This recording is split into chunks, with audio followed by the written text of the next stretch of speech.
Hace años, en una tarde de invierno en Jerusalén, mientras revisaba fragmentos del Talmud en una biblioteca casi vacía, un anciano rabino se acercó a mi mesa. No me conocía, yo no lo conocía a él. Se sentó frente a mí sin pedir permiso y me dijo algo que aún hoy me persigue.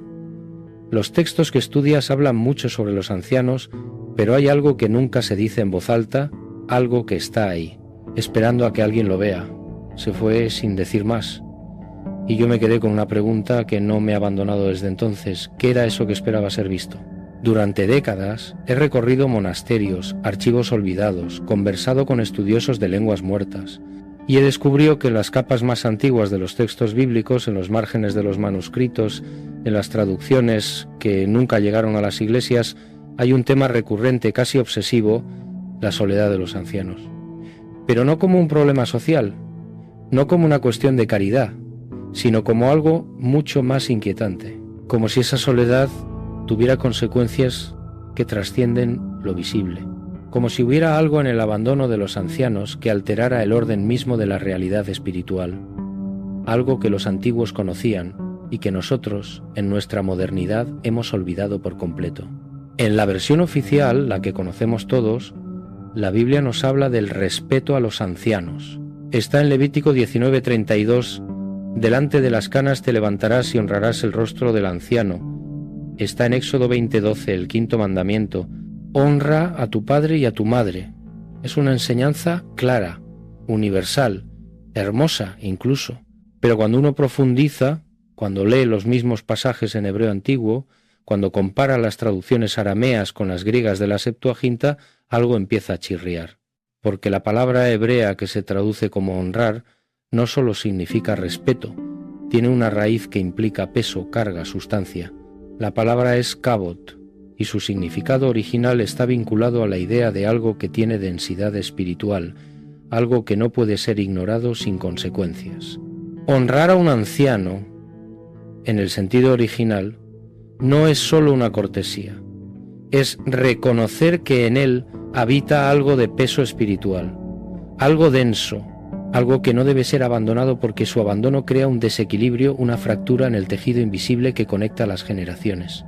Y aquí aparece la primera grieta en el relato oficial. ¿Por qué la Biblia insiste tanto en esto? ¿Por qué una y otra vez, en distintos libros, en distintas épocas, los autores sagrados regresan al mismo punto? No abandones a los ancianos. ¿Qué sucede si lo haces?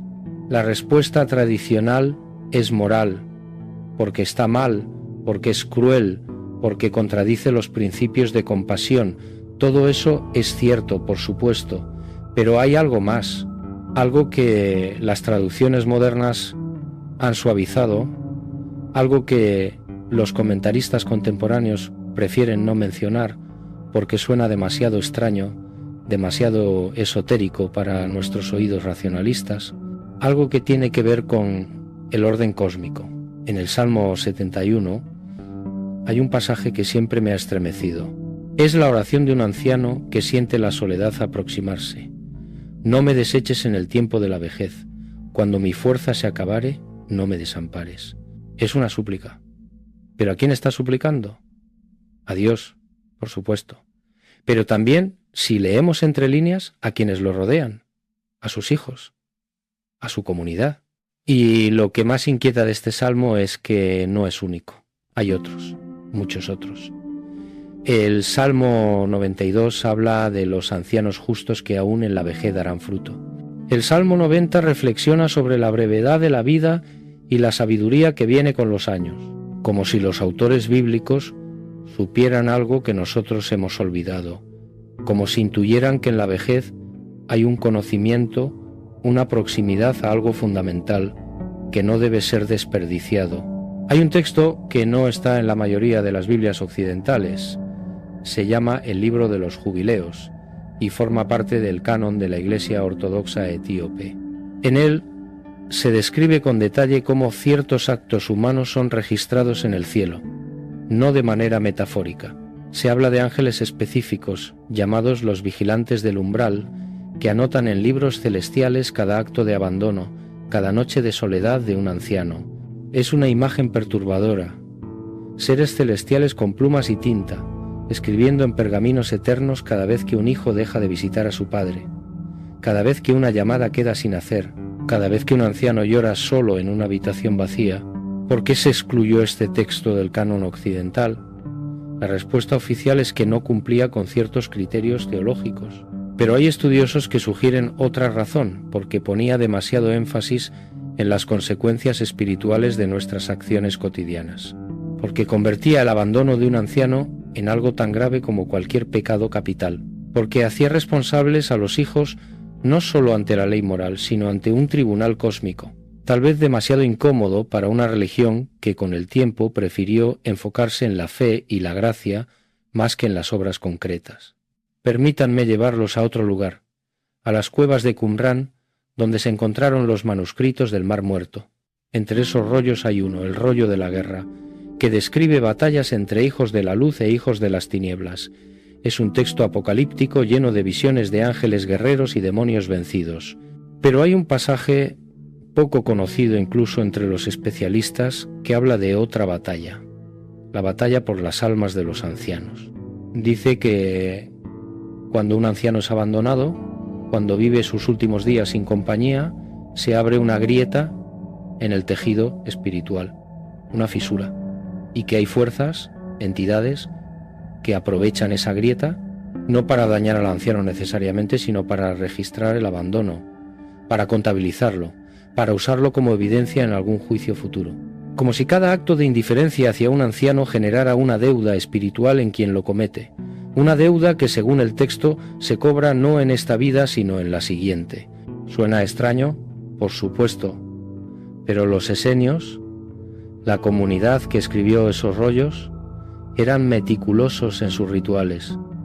Tenían prácticas específicas para acompañar a sus ancianos. No los dejaban morir solos nunca.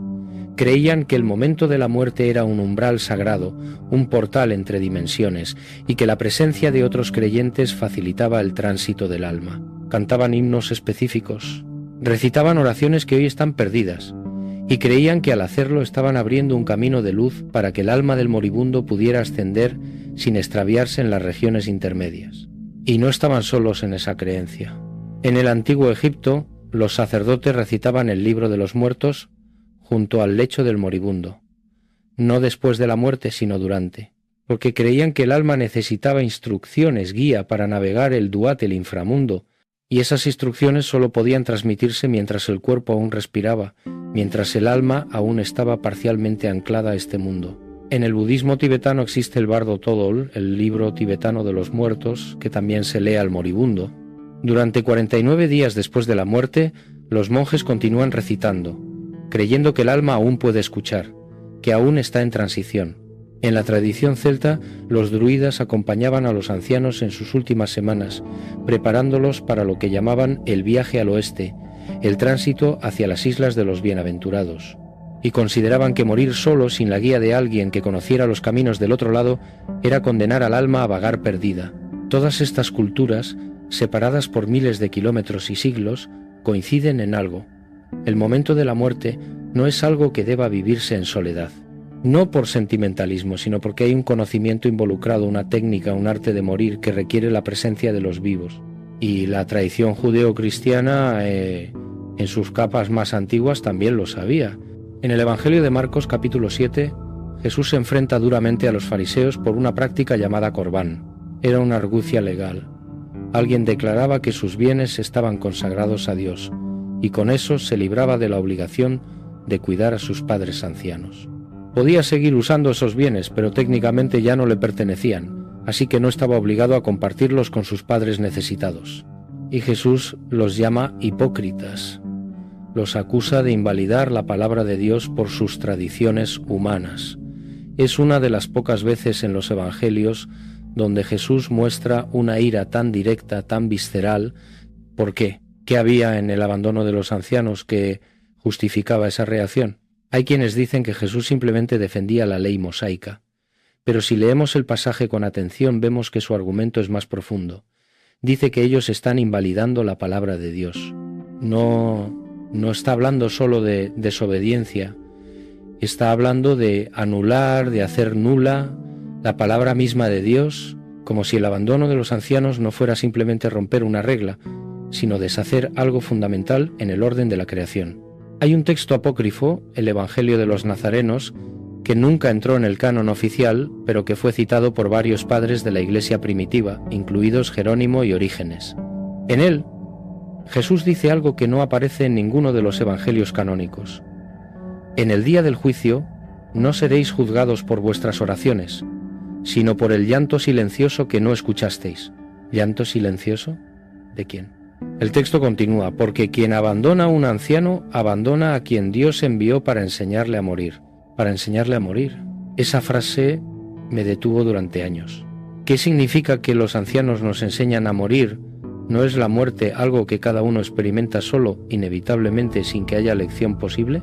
Tal vez no. Tal vez las culturas antiguas sabían algo que nosotros hemos perdido, que la muerte no es un evento súbito, sino un proceso, que hay una preparación, un aprendizaje, un arte, y que los ancianos, al estar más cerca de ese umbral, son los maestros naturales de ese arte. Como si los ancianos tuvieran un conocimiento, una función, que nosotros hemos olvidado en nuestra obsesión moderna, por ocultar la muerte, por medicalizarla, por convertirla en un fracaso técnico en lugar de un tránsito natural. En mis investigaciones he encontrado algo inquietante. En casi todas las culturas antiguas, no solo en la tradición judeo-cristiana, los ancianos eran considerados portales, no metafóricamente, literalmente. Se creía que en la vejez, especialmente en los últimos meses de vida, el velo entre este mundo y el otro se adelgazaba. En Egipto se creía que quienes llegaban a la vejez habían sido probados por los dioses, y que en sus últimos años podían ver ambos mundos, el de los vivos y el de los muertos. Los sacerdotes ancianos eran consultados no solo por su experiencia, sino porque se decía que podían comunicarse con los ancestros, que podían ver el Ka, el doble espiritual, de quienes ya habían partido. En la tradición celta, los druidas ancianos eran considerados los más poderosos, no los jóvenes vigorosos, sino los viejos de barba blanca que apenas podían caminar. ¿Por qué? Porque se creía que habían acumulado no solo conocimiento, sino conexión con el otro mundo, que podían ver a los Side, los seres feéricos, con más claridad que los jóvenes, que podían escuchar a los ancestros susurrando desde los túmulos. En Grecia, la Pitia de Delfos, la profetisa más importante del mundo antiguo, solo podía ejercer después de los 50 años. Antes de esa edad, se consideraba que el alma estaba demasiado atada al cuerpo, demasiado envuelta en las preocupaciones mundanas. Solo con la edad, el alma se volvía lo suficientemente transparente, lo suficientemente ligera, como para que los dioses hablaran a través de ella. Y en la tradición hebrea, los profetas más importantes recibieron sus visiones en la vejez. Abraham tenía 75 años cuando Dios le habló por primera vez, cuando le ordenó dejar su tierra y partir hacia lo desconocido. Moisés tenía 80 años cuando se le apareció la zarza ardiente. Samuel era ya un anciano cuando ungió a Saúl y luego a David. ¿Casualidad? Tal vez. O tal vez había algo en la vejez, en ese adelgazamiento del velo entre los mundos, que las antiguas culturas reconocían y que nosotros hemos olvidado. Tal vez los ancianos realmente ven cosas que nosotros no vemos. Tal vez escuchan voces que nosotros no escuchamos. No porque estén seniles, no porque su mente esté fallando, sino porque están en un estado de transición, con un pie en este mundo y otro en el siguiente. Y si eso es cierto, ¿qué significa dejarlos solos en ese estado? Pero volvamos a la Biblia.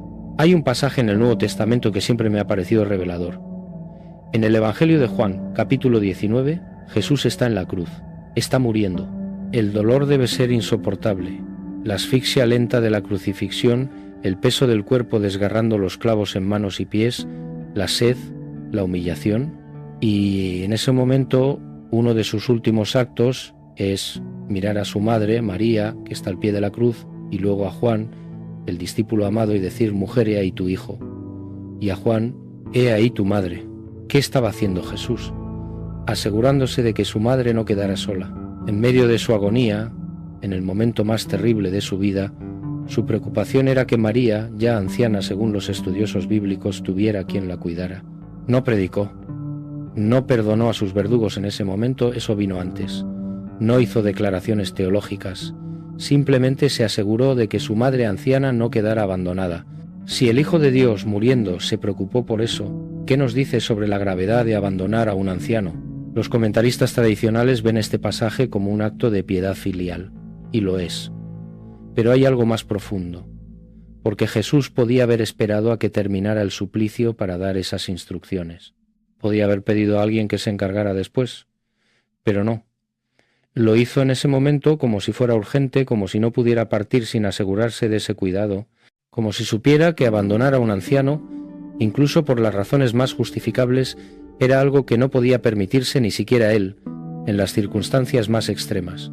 Y aquí es donde la pregunta se vuelve más incómoda, porque en la primera carta a Timoteo, capítulo 5, el apóstol Pablo escribe algo brutal.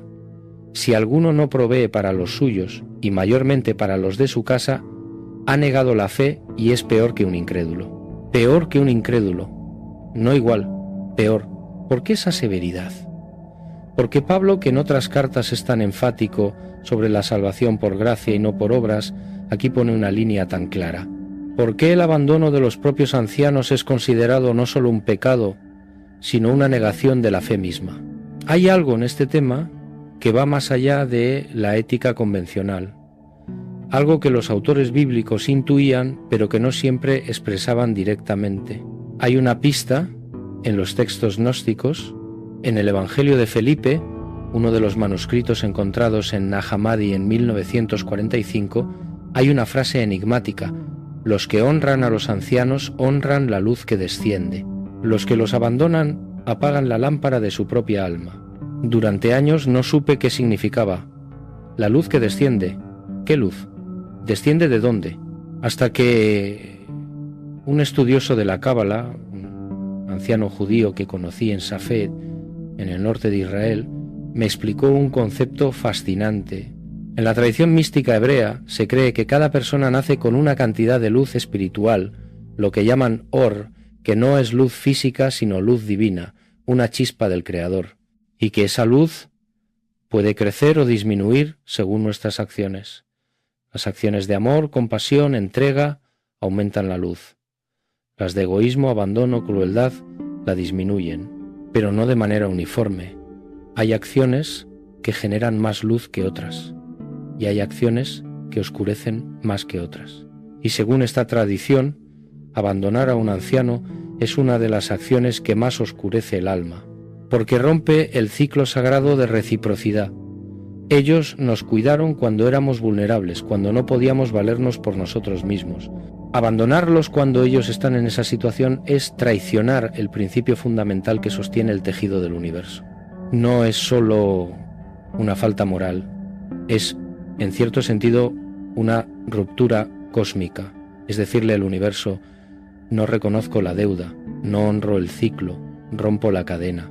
Y según la Cábala, esa ruptura tiene consecuencias que van mucho más allá de la culpa psicológica. Tiene consecuencias en el alma misma, en su capacidad de ascender después de la muerte, en su destino en los mundos venideros. Suena esotérico, suena a misticismo exagerado, pero ¿y si no lo es? ¿Y si las antiguas tradiciones realmente entendían algo sobre la estructura espiritual de la realidad que nosotros hemos olvidado? Déjenme contarles algo que viví. Hace años, en un pueblo de los Andes colombianos, estaba investigando tradiciones indígenas relacionadas con el culto a los ancestros. Había oído hablar de ciertas prácticas de los muiscas, la civilización precolombina que habitó esa región, en las que los ancianos jugaban un papel fundamental como intermediarios con el mundo de los espíritus. Alguien en el pueblo me dijo: si quieres entender cómo hablan los muertos, ve a ver a la señora Mercedes. Ella los escucha todas las noches. Fui escéptico, por supuesto. He visto demasiadas falsas videntes, demasiados charlatanes, pero cuando llegué a la casa de Mercedes, una construcción humilde al borde de un precipicio, cuando hablé con ella, cuando miré sus ojos, supe que había algo diferente. Tenía 87 años, vivía completamente sola. Sus hijos se habían ido a la ciudad décadas atrás. La visitaban una vez al año, si acaso. A veces pasaban 2 años sin verla. Me invitó a pasar, me ofreció café, Y mientras hablábamos me dijo con una naturalidad desconcertante: no estoy sola. Todas las noches vienen a visitarme mis padres, mis hermanos que ya partieron, mi esposo, se sientan aquí conmigo, conversamos, me cuentan cosas del otro lado, me preparan para cuando llegue mi hora. Le pregunté si tenía miedo, si la soledad no le pesaba, y me respondió: miedo no. El miedo lo tienen los que viven rodeados de gente y nunca se atreven a mirar hacia adentro. Yo tengo paz. Sé que cuando llegue mi momento van a venir a buscarme. No voy a estar sola. Esa noche me ofreció quedarme en un cuarto pequeño que tenía. Acepté, más por curiosidad que por necesidad. Y créanme, algo sucedió esa noche. No puedo probarlo, no puedo explicarlo racionalmente, pero sentí presencias en esa casa. No eran amenazantes, no daban miedo. Era como una compañía silenciosa, protectora, como si hubiera otras personas en las habitaciones contiguas, aunque yo sabía que Mercedes y yo estábamos solos. A la mañana siguiente, mientras desayunábamos, le pregunté si siempre había sido así, si siempre había sentido esas presencias. Me dijo: no, comenzó hace 5 años, cuando mi última hija dejó de venir. Al principio lloré mucho, me sentía abandonada. Pero una noche, cuando estaba llorando sola en mi cama, sentí que alguien me tocaba el hombro. Abrí los ojos y vi a mi madre.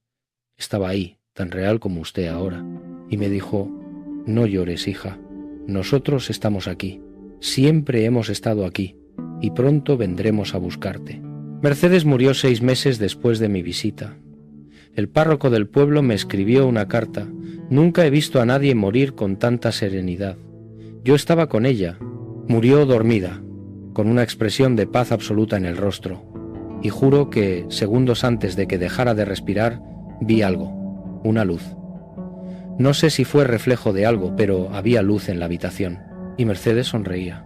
Esa experiencia me marcó, porque me hizo preguntarme qué estaba sucediendo realmente en esa casa. ¿Era Mercedes una mujer con alucinaciones producto de la soledad? ¿O estaba experimentando algo que las culturas antiguas conocían y que nosotros hemos olvidado? Y aquí es donde todo se conecta. Porque hay un patrón que aparece en la Biblia, en los textos apócrifos, en las tradiciones de casi todas las culturas antiguas. Los ancianos, especialmente en sus últimos días, están más cerca del otro lado. El velo entre este mundo y el siguiente se vuelve más delgado para ellos. En el libro de Job, uno de los textos más antiguos de la Biblia, hay un pasaje fascinante. Job, después de perder todo, después de ser probado hasta el límite, dice en el capítulo 12, versículo 12: en los ancianos está la sabiduría y en la larga edad la inteligencia. Pero la palabra hebrea que se traduce como inteligencia es tebuna, que tiene connotaciones más profundas. Significa comprensión, discernimiento, pero también visión, la capacidad de ver más allá de lo aparente. Como si Job estuviera diciendo que los ancianos no solo acumulan conocimiento, sino que desarrollan una capacidad de percepción que los jóvenes no tienen, una capacidad de ver conexiones, patrones, realidades que están ocultas para quienes están demasiado inmersos en el mundo material. Y si eso es cierto, si realmente los ancianos ven más, perciben más, están más conectados con dimensiones que nosotros no percibimos, ¿qué significa dejarlos solos en ese estado? ¿Qué estamos perdiendo cuando los abandonamos? Tal vez no solo estamos perdiendo su compañía, tal vez estamos perdiendo la oportunidad de presenciar algo sagrado, de ser testigos de un tránsito que desde tiempos inmemoriales las culturas han considerado un misterio a honrar, no a ocultar en hospitales o residencias donde mueren rodeados de extraños. Tal vez estamos perdiendo la posibilidad de aprender algo sobre la muerte, sobre lo que viene después, sobre lo que realmente somos. Hay un último texto bíblico que quiero mencionar antes de continuar. Es de Proverbios, capítulo 16, versículo 31. Corona de honra es la vejez, se hallará en el camino de justicia. Corona de honra. No dice que la vejez es algo a tolerar, no dice que es una carga, dice que es una corona, un símbolo de honor, de logro, de algo que debe ser respetado. Pero hay más. Dice que se hallará en el camino de justicia. ¿Qué significa eso? ¿Que solo los justos llegan a la vejez? No puede ser eso, porque sabemos que tanto justos como injustos envejecen. Tal vez significa algo diferente. Tal vez significa que la vejez, cuando es vivida y honrada correctamente, conduce a la justicia, que hay algo en el proceso de envejecer, en acercarse al final, que tiene el potencial de llevarnos a una comprensión más profunda de lo que es justo, de lo que es verdadero. Pero ese potencial solo se realiza si el anciano es acompañado, si es honrado, si se le da el espacio y el respeto para compartir lo que está viendo, lo que está experimentando en ese umbral. Y aquí está la tragedia de nuestra época. Hemos convertido la vejez en algo que debe ser ocultado. Hemos creado instituciones donde podemos aparcar a nuestros ancianos, donde pueden vivir sus últimos años rodeados de otros ancianos, atendidos por profesionales pagados, pero fundamentalmente solos. No digo que todas las residencias sean malas, no digo que no haya circunstancias donde sean necesarias, pero hay algo profundamente equivocado en una sociedad que sistemáticamente separa a los ancianos del resto de la comunidad, que los trata como un problema a resolver en lugar de como maestros a escuchar. Permítanme llevarlos ahora a otro texto extraordinario. Es uno de los padres del desierto, Antonio de Egipto, del siglo IV. Antonio fue uno de los primeros monjes cristianos que se retiró al desierto egipcio para buscar a Dios en la soledad. En sus escritos, que fueron recopilados por sus discípulos, hay una frase que me ha perseguido durante años. Vi ángeles llorar por las almas de los ancianos abandonados. No lloraban por ellos, sino por quienes los abandonaron, porque los ancianos al morir son recibidos con amor, pero quienes los dejaron solos cargan una marca que ni la muerte borra, una marca que ni la muerte borra. No sé si Antonio vio esto literalmente en una visión, o si es una forma metafórica de expresar una verdad espiritual, pero la imagen es poderosa. Ángeles llorando, no por los ancianos, que son recibidos con amor en el otro lado, sino por quienes los abandonaron, porque cargan algo que trasciende esta vida. Y esto conecta con algo que encontré en los manuscritos de Nag Hammadi. En uno de los textos gnósticos, el Tratado Tripartito, hay una sección que habla sobre lo que sucede después de la muerte. Describe diferentes destinos para diferentes almas, dependiendo de su nivel de iluminación, de su conexión con lo divino, y menciona específicamente que una de las cosas que oscurece el alma, que dificulta su ascenso, es lo que llama la deuda del abandono. No entra en detalles, pero la implicación es clara. Hay ciertas deudas kármicas, ciertas cargas que el alma lleva consigo al otro lado. Y el abandono de los vulnerables, especialmente de los ancianos, es una de las más pesadas. Ahora bien, los gnósticos no eran considerados ortodoxos. Sus textos fueron suprimidos, considerados heréticos. Pero, ¿y si tenían razón en esto? ¿Y si realmente hay consecuencias espirituales que trascienden la muerte física? No estoy diciendo que debamos creer esto ciegamente, pero me parece notable que tantas tradiciones, separadas por tiempo y espacio, coincidan en este punto. El trato que damos a los ancianos tiene consecuencias que van más allá de esta vida. Hay otro aspecto de esto que he explorado en mis investigaciones. Tiene que ver con lo que sucede en el plano invisible cuando un anciano vive en soledad. En el judaísmo antiguo existía el concepto de Zehut Avot, que se traduce aproximadamente como el mérito de los ancestros. Era la creencia de que las buenas acciones de los padres y abuelos generaban una especie de energía espiritual protectora que beneficiaba a las generaciones siguientes. Cuando uno leía las oraciones judías tradicionales, constantemente se hacía referencia a los méritos de Abraham, Isaac y Jacob, como si esos méritos ancestrales crearan un escudo, una protección para sus descendientes.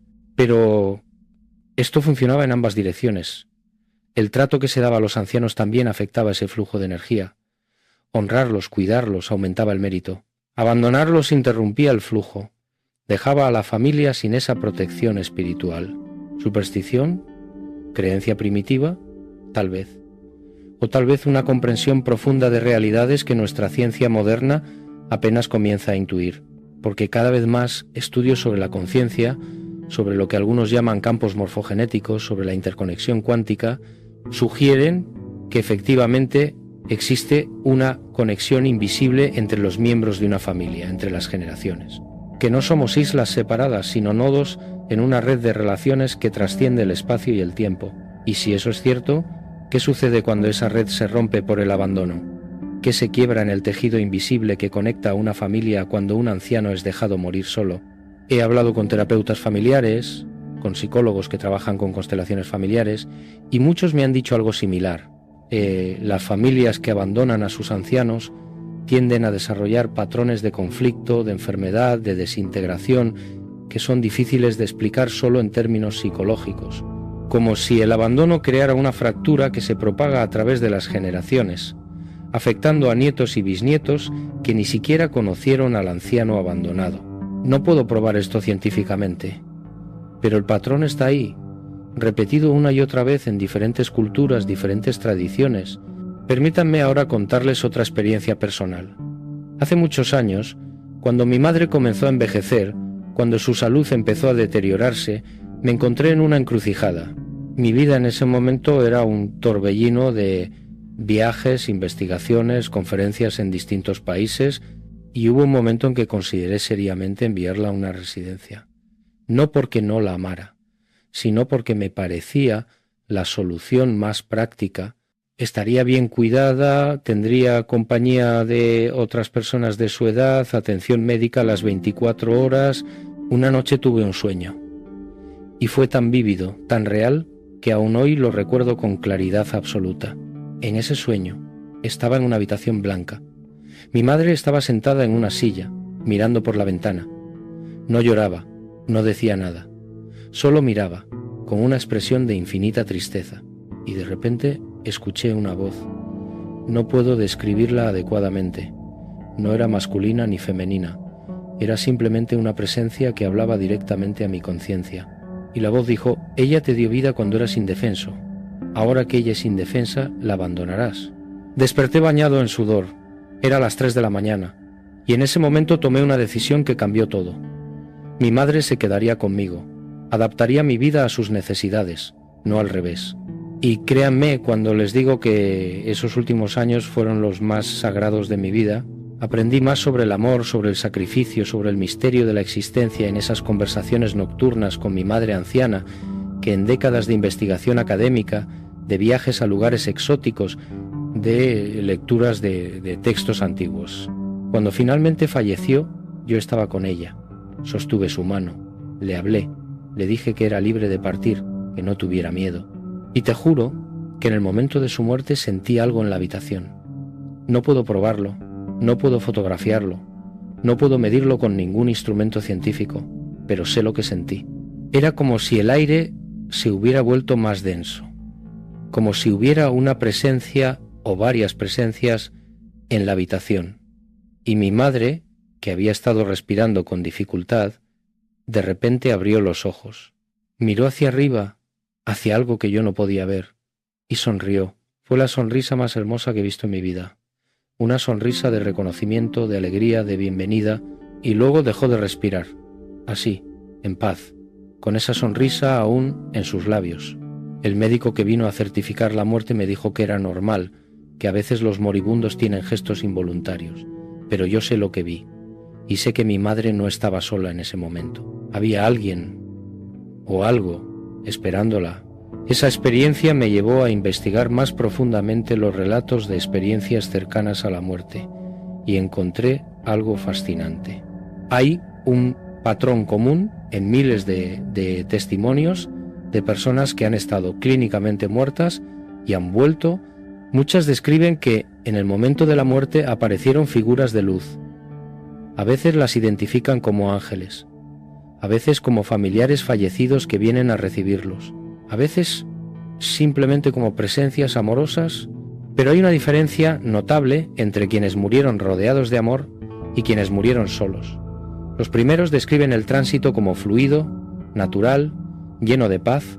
Los segundos, en los casos donde sobrevivieron para contarlo, describen confusión, miedo, una sensación de estar perdidos, como si la presencia amorosa de los vivos durante el momento de la muerte facilitara el tránsito del alma, como si hubiera una técnica, un conocimiento que las antiguas culturas poseían y que nosotros hemos olvidado. En el libro tibetano de los muertos se dan instrucciones muy específicas sobre cómo guiar a un moribundo. Se le habla, se le recuerda su verdadera naturaleza, se le dan indicaciones sobre qué visiones esperar y cómo no dejarse engañar por ilusiones. En la tradición católica existe la extrema unción, el sacramento de los enfermos, pero en su forma original no era sólo un ritual que el sacerdote realizaba apresuradamente, era un proceso donde la familia entera se reunía, donde se perdonaban ofensas, donde se cerraban círculos, era una despedida consciente. Los esenios, como mencioné antes, tenían rituales que duraban días. Los ancianos de la comunidad se turnaban para estar con el moribundo, cantando himnos específicos, recitando pasajes de las Escrituras, guiando al alma en su preparación para el viaje. Y todo esto se ha perdido. Ahora morimos en hospitales, conectados a máquinas, a menudo sedados hasta el punto de la inconsciencia. Y cuando morimos, morimos solos, incluso si hay gente en la habitación, porque nadie sabe qué decir, qué hacer, cómo estar presente de verdad en ese momento sagrado. Hemos perdido el arte de acompañar la muerte. Y con eso hemos perdido algo fundamental sobre lo que significa ser humano. Hay un texto del siglo II que encontré en los archivos de un monasterio en el monte Athos, en Grecia. Es una carta de Clemente de Alejandría, uno de los primeros padres de la Iglesia, a un discípulo. En esa carta, Clemente habla de lo que él llama el pecado de la indiferencia sagrada. Escribe que abandonar a un anciano no es solo un pecado contra ese individuo, sino un pecado contra el orden sagrado de la creación. Y luego añade algo extraordinario: los ancianos son portadores de una energía especial, de una conexión con lo divino que se intensifica en los últimos años de vida. Dejarlos morir solos no es solo crueldad, es interrumpir un proceso espiritual de importancia cósmica. Proceso espiritual de importancia cósmica. ¿Qué quería decir Clemente con eso? No lo explica en detalle, pero la implicación es que algo sucede espiritualmente cuando un anciano se acerca a la muerte, algo que no es solo personal, sino que tiene ramificaciones más amplias. Como si el alma del anciano, en su preparación para partir, estuviera haciendo algo, contribuyendo algo al orden espiritual del universo, y cuando ese proceso es interrumpido por el abandono, por la falta de presencia amorosa, algo se quiebra, no solo en el anciano, no solo en quienes lo abandonan, sino en el tejido mismo de la realidad espiritual. Suena místico, suena esotérico. Pero ¿y si es verdad? ¿Y si los antiguos realmente entendían algo que nosotros en nuestra arrogancia científica hemos descartado como superstición? En los primeros 3 siglos del cristianismo, antes de que la Iglesia se convirtiera en una institución de poder, existía una práctica conocida como la vigilia de los ancianos. Era un ritual que las comunidades cristianas primitivas realizaban con aquellos ancianos que no tenían familia. Consistía en que miembros de la comunidad se turnaban para acompañar al anciano durante sus últimas semanas de vida. No era solo un acto de caridad, era un ritual sagrado, porque creían que en el momento de la muerte el alma atravesaba dimensiones y que la presencia de otros creyentes ayudaba en ese tránsito. Oraban juntos, cantaban himnos, compartían historias, y cuando el anciano finalmente fallecía, consideraban que habían participado en un misterio sagrado, que habían sido testigos de algo que les había enseñado sobre la vida, sobre la muerte, sobre la eternidad. ¿Qué pasó con esta práctica? ¿Por qué desapareció? La respuesta es compleja. Tiene que ver con los cambios que experimentó el cristianismo cuando se convirtió en religión oficial del Imperio Romano en el siglo IV. Muchas de las prácticas originales, especialmente aquellas que eran demasiado místicas, demasiado experienciales, fueron consideradas peligrosas para el control institucional. Se prefirió un cristianismo más formal, más centrado en la liturgia y los sacramentos administrados por sacerdotes ordenados, y menos en la experiencia directa de lo sagrado que cualquier creyente pudiera tener. Las vigilias de los ancianos, con su énfasis en la experiencia mística del tránsito, con su creencia en que cualquier cristiano podía participar en ese misterio sagrado, no encajaban bien en ese nuevo modelo. Así que fueron desapareciendo. Quedaron en textos olvidados, en prácticas marginales de algunas órdenes monásticas, pero dejaron de ser parte de la vida normal de la comunidad cristiana. Y con eso se perdió un conocimiento sobre cómo acompañar a los ancianos, sobre cómo estar presente en el momento de la muerte, sobre cómo participar conscientemente en ese misterio sagrado. Hay algo más que necesito compartir. Tiene que ver con lo que descubrí en las catacumbas de Roma. He estado allí varias veces, siempre buscando símbolos, inscripciones, pistas sobre cómo vivían y creían los primeros cristianos. Y en las paredes de esos túneles subterráneos donde enterraban a sus muertos, encontré algo que me llamó profundamente la atención. Había representaciones de ancianos rodeados de luz. No eran santos famosos, no eran mártires conocidos. Eran simplemente ancianos, identificados por sus ropas y postura, pero estaban pintados con un brillo especial alrededor de sus cabezas. No exactamente aureolas como las que conocemos de los santos medievales. Era más sutil, como un resplandor, una luminosidad. Consulté con expertos en iconografía cristiana primitiva y me explicaron que esas imágenes representaban la creencia de que los ancianos, especialmente en sus últimos días, adquirían una luminosidad espiritual especial. Era como si el alma, preparándose para el gran salto, comenzara a brillar, como si el velo que separa lo material de lo espiritual se volviera más delgado y esa luz interior que todos supuestamente llevamos comenzara a filtrarse hacia afuera. Y cuando un anciano vivía solo, cuando nadie estaba allí para presenciar esa luminosidad, era como si se desperdiciara un milagro, como si se cerraran los ojos ante una revelación directa del misterio de la vida y la muerte. Ven ahora por qué este tema es tan profundo. No estamos hablando solo de una cuestión de compasión humana. Estamos hablando de participar en un misterio cósmico, de ser testigos de una transformación sagrada que, según estas antiguas creencias, solo sucede en ese umbral entre la vida y la muerte. Permítanme llevarlos ahora a un lugar muy diferente, al desierto de Judea, donde los esenios establecieron su comunidad en Qumrán. He estado allí muchas veces, caminando entre las ruinas, tratando de imaginar cómo vivían esos hombres y mujeres que abandonaron el mundo para buscar la pureza espiritual. Y una noche, mientras acampaba cerca de las cuevas donde se encontraron los manuscritos del Mar Muerto, un beduino que me servía de guía me contó una historia que su abuelo le había transmitido. Me dijo que en las antiguas tribus del desierto, cuando un anciano sentía que se acercaba a su muerte, pedía que lo llevaran a un lugar alto desde donde pudiera ver el horizonte completo. Allí pasaba sus últimos días en contemplación, acompañado solo por un miembro joven de la tribu. Y ese joven no estaba allí solo para cuidarlo físicamente, estaba allí para aprender, para escuchar las últimas palabras de sabiduría del anciano, para presenciar cómo alguien enfrenta la muerte conscientemente. Y cuando finalmente el anciano fallecía, creían que su alma se elevaba hacia las estrellas, donde se reunía con los ancestros. Y el joven que lo había acompañado llevaba esa experiencia como un tesoro para el resto de su vida. El beduino me dijo: nosotros sabíamos que los ancianos no mueren, se transforman, se convierten en luz. Por eso nunca los dejábamos solos, porque la soledad interrumpe la transformación. Esa frase se me quedó grabada: la soledad interrumpe la transformación. Como si hubiera un proceso, una metamorfosis espiritual que requiere presencia, testigos, participación consciente de los vivos para completarse adecuadamente. Y si eso es cierto, entonces cada anciano que muere solo no solo experimenta un final triste, experimenta un tránsito incompleto, interrumpido, que afecta no solo a él, sino a toda la red de relaciones espirituales en la que está inserto. Hay un pasaje en el libro de Enoc, uno de los textos más misteriosos de la literatura apocalíptica judía, que habla específicamente sobre este tema. Enoc, el bisabuelo de Noé, fue llevado al cielo en vida y allí le fueron mostrados los misterios del cosmos. En el capítulo 22 del libro de Enoc se describe cómo las almas de los muertos son guardadas en cámaras especiales esperando el día del juicio. Y se menciona específicamente que hay una cámara para las almas de los ancianos que murieron en soledad, abandonados por sus descendientes.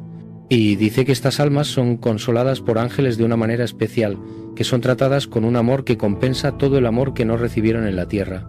Pero también dice que los nombres de quienes los abandonaron quedan registrados en lo que el texto llama el libro del reproche. No es un castigo directo, es un registro, una memoria eterna de quién fue capaz de abandonar a los suyos en el momento de mayor vulnerabilidad. Y aunque este texto no está en el canon occidental, fue considerado sagrado por los primeros cristianos. Judas lo cita en su epístola.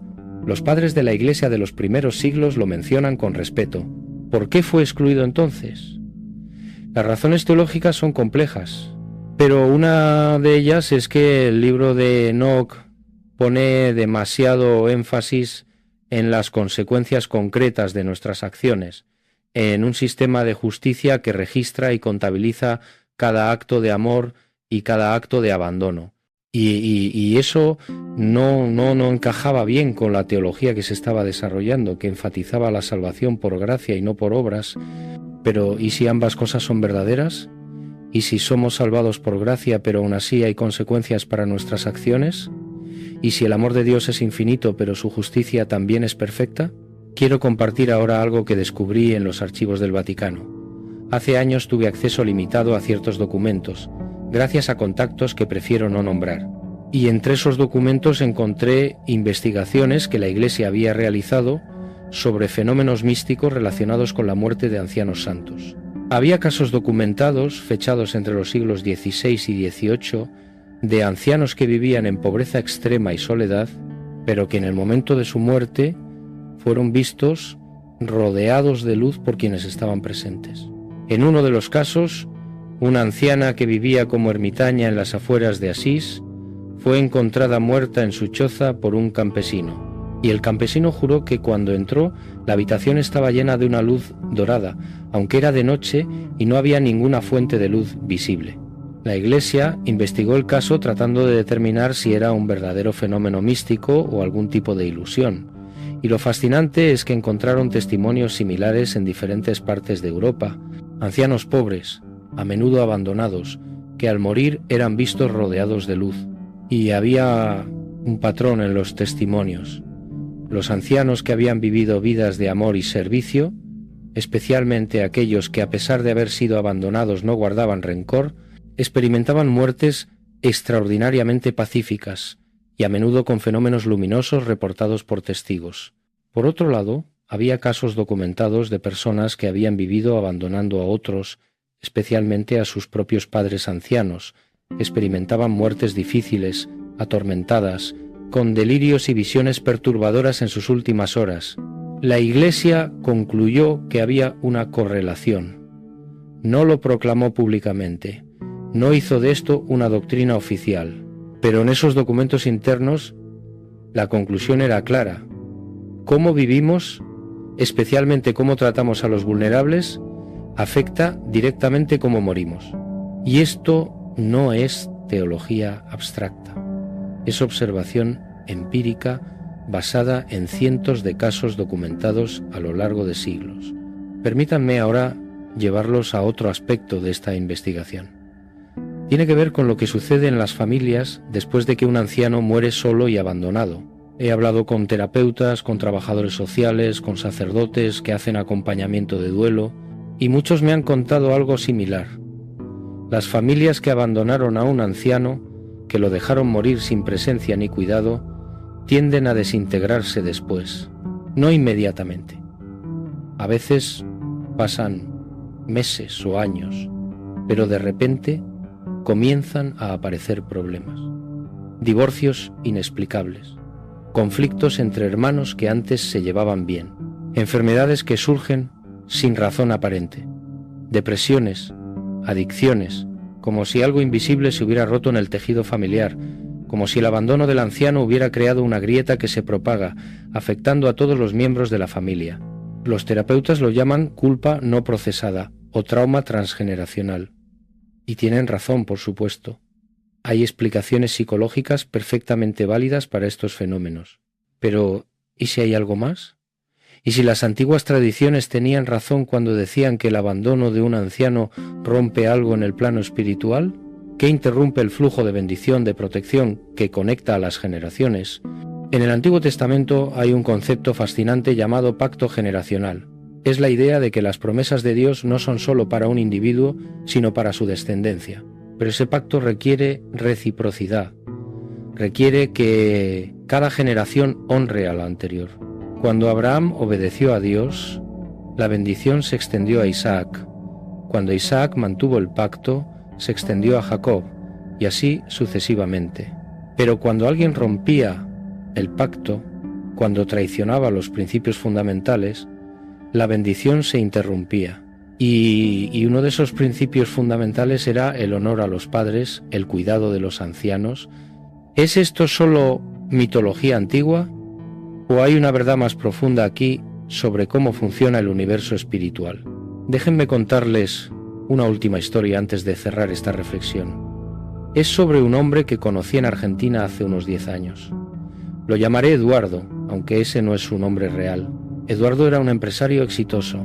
Había construido un imperio en el sector inmobiliario. Tenía todo: dinero, poder, reconocimiento social, pero también tenía una madre anciana que vivía en un asilo. La había puesto allí hacía 15 años, cuando ella comenzó a necesitar cuidados. Y durante esos 15 años la había visitado exactamente 3 veces, en Navidad, y solo porque su esposa lo presionaba. Un día, Eduardo comenzó a tener sueños recurrentes. En esos sueños, su madre le llamaba, le decía: «Hijo, ven a verme antes de que sea tarde». Y él se despertaba con angustia, pero la reprimía. Tenía reuniones importantes, negocios que cerrar, hasta que una noche tuvo un sueño diferente.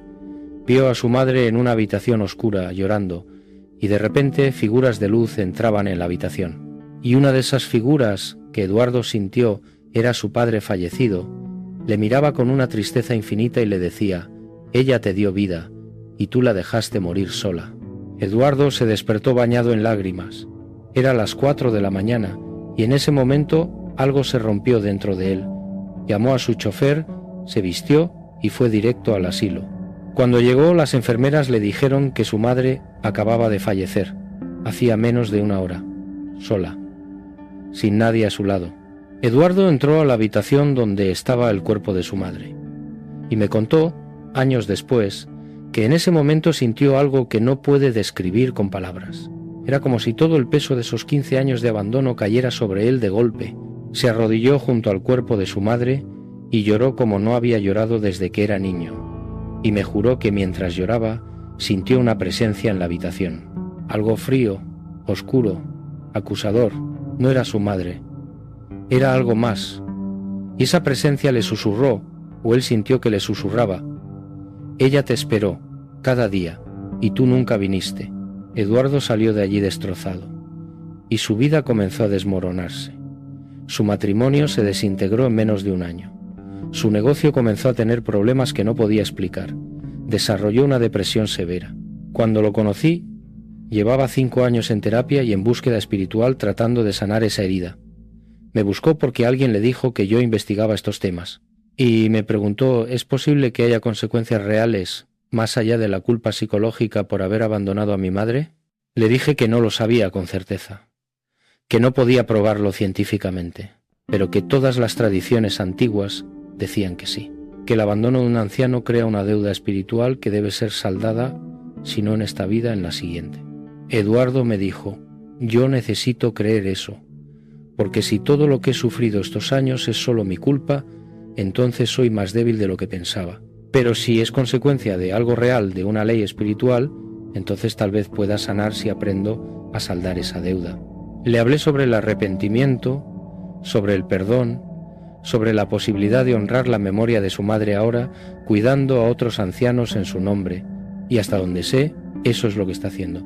Dedica gran parte de su tiempo y recursos a visitar asilos, a acompañar a ancianos que no tienen familia, no para limpiar su conciencia, sino porque ha entendido, a través del dolor más profundo, algo que los antiguos siempre supieron: que los ancianos son sagrados y que abandonarlos tiene consecuencias que trascienden todo lo que podemos ver. Entonces, ¿qué nos dice todo esto? ¿Qué conclusión podemos sacar de estos textos antiguos, de estas tradiciones, de estas experiencias? Tal vez la conclusión es que hemos olvidado algo fundamental. Hemos olvidado que los ancianos no son simplemente personas mayores que necesitan cuidado. Son portales, son umbrales, son maestros de un conocimiento que solo se adquiere acercándose al final. Hemos olvidado que la muerte no es un enemigo a combatir con tecnología médica, sino un tránsito sagrado que requiere presencia, conciencia, acompañamiento. Hemos olvidado que somos parte de una cadena, que lo que hacemos con nuestros ancianos hoy determinará cómo seremos tratados nosotros cuando lleguemos a esa etapa. Y tal vez, solo tal vez, hemos olvidado que hay un orden cósmico, una justicia que trasciende nuestras leyes humanas, y que ese orden registra cada acto de amor y cada acto de abandono. No les digo que crean esto ciegamente, no pretendo tener todas las respuestas, Solo les comparto lo que he descubierto en décadas de investigación, de viajes, de conversaciones con personas de todas las tradiciones espirituales. Y lo que he descubierto es esto. Hay algo en el abandono de los ancianos que todas las culturas antiguas consideraban gravísimo. No solo moralmente reprobable, espiritualmente peligroso. Y tal vez deberíamos preguntarnos por qué. ¿Qué sabían ellos que nosotros hemos olvidado? ¿Qué veían ellos que nosotros, en nuestra arrogancia moderna, ya no podemos ver? Porque si tienen razón, si realmente hay consecuencias que trascienden esta vida, entonces cada anciano que vive solo es una oportunidad perdida.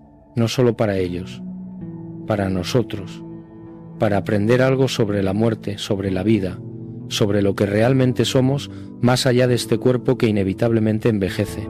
Y ahora, mientras llegamos al final de esta reflexión, quiero dejarles con una pregunta.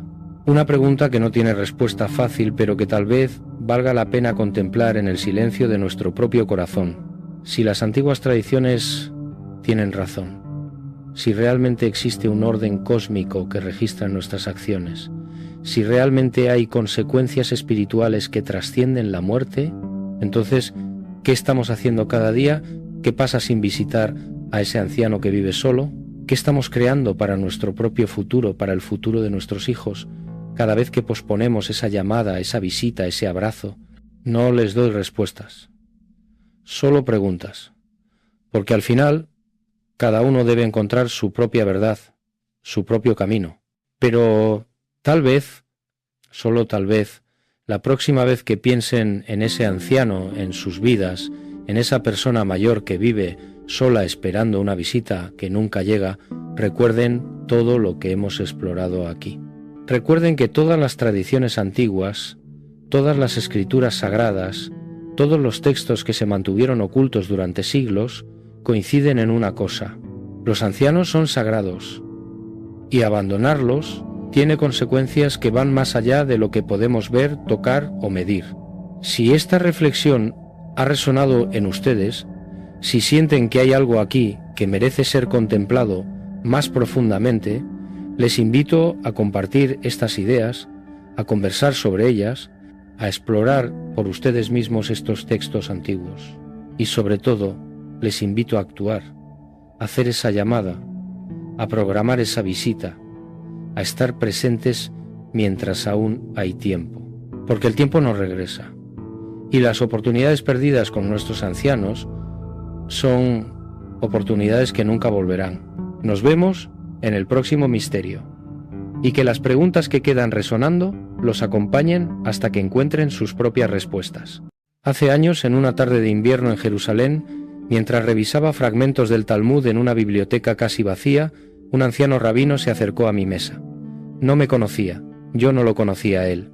Se sentó frente a mí sin pedir permiso y me dijo algo que aún hoy me persigue. Los textos que estudias hablan mucho sobre los ancianos, pero hay algo que nunca se dice en voz alta, algo que está ahí, esperando a que alguien lo vea. Se fue sin decir más. Y yo me quedé con una pregunta que no me ha abandonado desde entonces. ¿Qué era eso que esperaba ser visto? Durante décadas he recorrido monasterios, archivos olvidados, conversado con estudiosos de lenguas muertas, y he descubierto que en las capas más antiguas de los textos bíblicos, en los márgenes de los manuscritos, en las traducciones que nunca llegaron a las iglesias, hay un tema recurrente, casi obsesivo: la soledad de los ancianos. Pero no como un problema social, no como una cuestión de caridad, sino como algo mucho más inquietante, como si esa soledad tuviera consecuencias que trascienden lo visible, como si hubiera algo en el abandono de los ancianos que alterara el orden mismo de la realidad espiritual, algo que los antiguos conocían y que nosotros, en nuestra modernidad, hemos olvidado por completo. En la versión oficial, la que conocemos todos, la Biblia nos habla del respeto a los ancianos. Está en Levítico 19:32, delante de las canas te levantarás y honrarás el rostro del anciano. Está en Éxodo 20:12, el quinto mandamiento: honra a tu padre y a tu madre. Es una enseñanza clara, universal, hermosa incluso.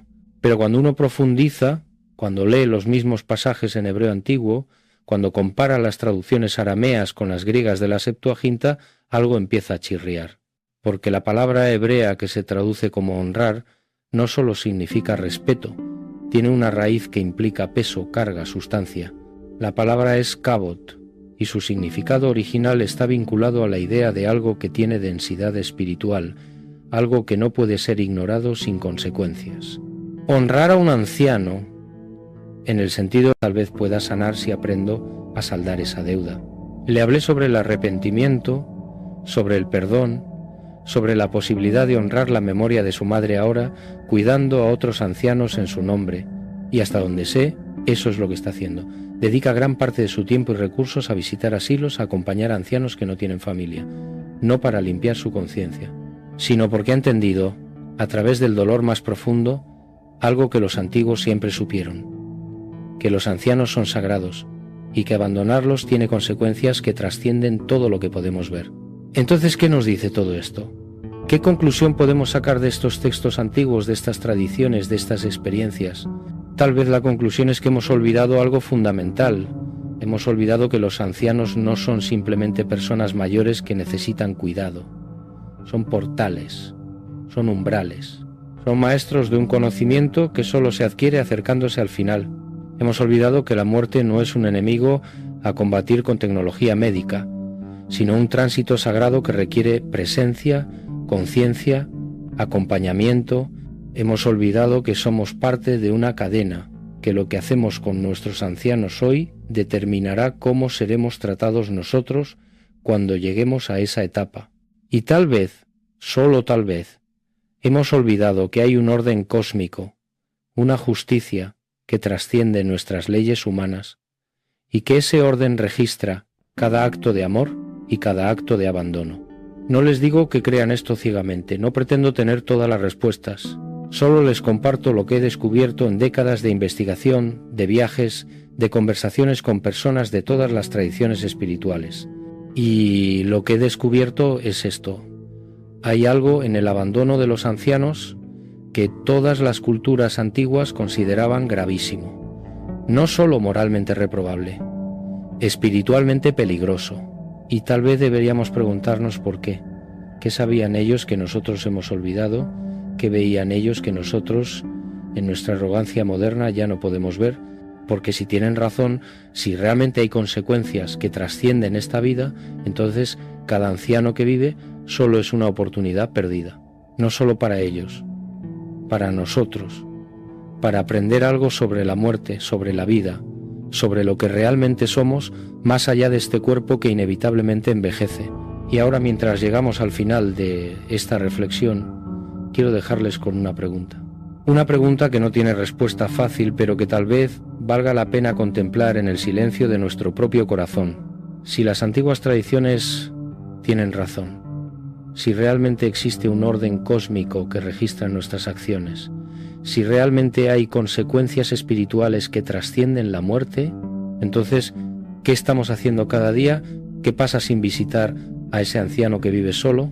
¿Qué estamos creando para nuestro propio futuro, para el futuro de nuestros hijos?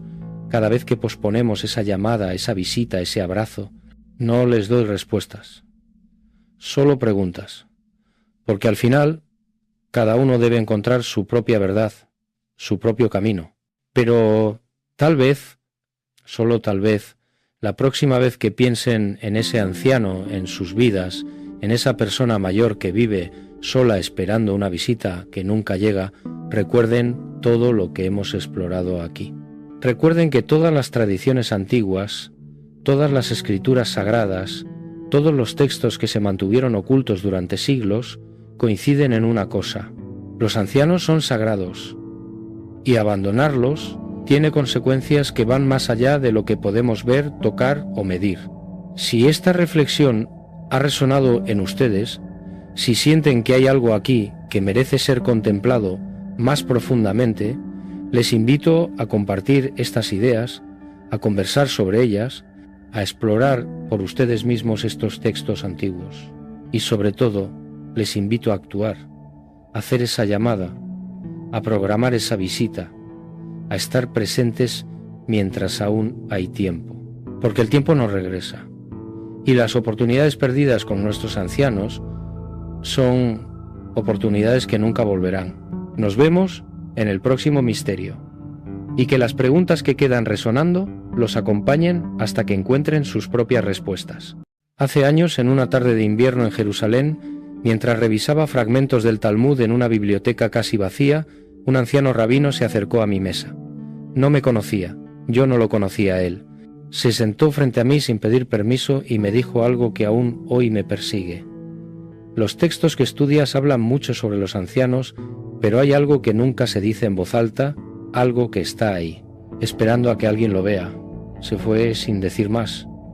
Y yo me quedé con una pregunta que no me ha abandonado desde entonces. ¿Qué era eso que esperaba ser visto? Durante décadas he recorrido monasterios, archivos olvidados, conversado con estudiosos de lenguas muertas, y he descubierto que en las capas más antiguas de los textos bíblicos, en los márgenes de los manuscritos, en las traducciones que nunca llegaron a las iglesias, hay un tema recurrente, casi obsesivo, la soledad de los ancianos. Pero no como un problema social, no como una cuestión de caridad, sino como algo mucho más inquietante, como si esa soledad tuviera consecuencias que trascienden lo visible, como si hubiera algo en el abandono de los ancianos que alterara el orden mismo de la realidad espiritual, algo que los antiguos conocían y que nosotros, en nuestra modernidad, hemos olvidado por completo. En la versión oficial, la que conocemos todos, la Biblia nos habla del respeto a los ancianos. Está en Levítico 19:32, delante de las canas te levantarás y honrarás el rostro del anciano. Está en Éxodo 20:12, el quinto mandamiento, honra a tu padre y a tu madre. Es una enseñanza clara, universal, hermosa incluso, pero cuando uno profundiza, cuando lee los mismos pasajes en hebreo antiguo, cuando compara las traducciones arameas con las griegas de la Septuaginta, algo empieza a chirriar, porque la palabra hebrea que se traduce como honrar no solo significa respeto, tiene una raíz que implica peso, carga, sustancia. La palabra es kabot, y su significado original está vinculado a la idea de algo que tiene densidad espiritual, algo que no puede ser ignorado sin consecuencias. Honrar a un anciano, en el sentido